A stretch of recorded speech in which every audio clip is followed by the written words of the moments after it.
আসসালামু আলাইকুম। Google ads শেখার শুরুতে সবচেয়ে জরুরি হলো এই গুগল অ্যাডস অ্যাকাউন্টের ইন্টারফেস বা ড্যাশবোর্ড সম্পর্কে পরিষ্কার ধারণা থাকা। আজ আমরা দেখব একটি প্রফেশনাল গুগল অ্যাডস অ্যাকাউন্টের কোথায় কী থাকে এবং কোন অপশন দিয়ে আমরা কী ধরনের অ্যাড রান করতে পারি। প্রথমে আমরা দেখব ক্যাম্পেইন সেকশন।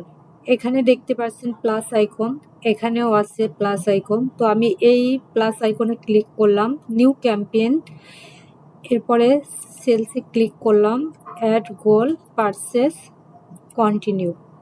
এখানে দেখতে পাচ্ছেন search, performance max, demand gen, video অর্থাৎ ইউটিউব অ্যাড, ডিসপ্লে এবং শপিং অ্যাডস।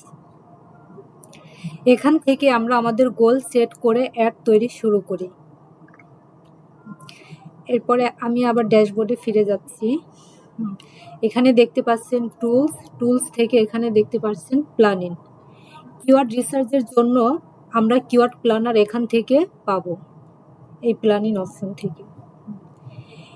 এরপরে আমি চলে যাচ্ছি গোলস। এই যে গোলস থেকে এখানে দেখতে পাচ্ছেন কনভার্সনস। আমাদের অ্যাড থেকে কয়টি বিক্রি বা কল আসলো তা ট্র্যাক করার জন্য কনভার্সন অপশনটি এখানে পাবেন। এরপরে দেখতে পাচ্ছেন এখানে বিলিং, টাকা অ্যাড করা বা এখানে বিলিং দেখতে পাচ্ছেন, বিলিং সেটআপ। টাকা অ্যাড করা বা পেমেন্ট মেথড সেটআপ করার জন্য বিলিং সেকশনটি ব্যবহার করতে হবে। এরপরে আমি আবার ক্যাম্পেইনে আসলাম। ক্যাম্পেইন থেকে এখানে দেখতে পাচ্ছেন ইনসাইটস অ্যান্ড রিপোর্টস। আপনার অ্যাড কেমন পারফর্ম করছে, মানুষ কি লিখে সার্চ দিচ্ছে, সব কিছুর ডিটেলস রিপোর্ট আপনি এই সেকশনে পেয়ে যাবেন, যা আপনার ক্যাম্পেইন অপটিমাইজ করতে সাহায্য করবে।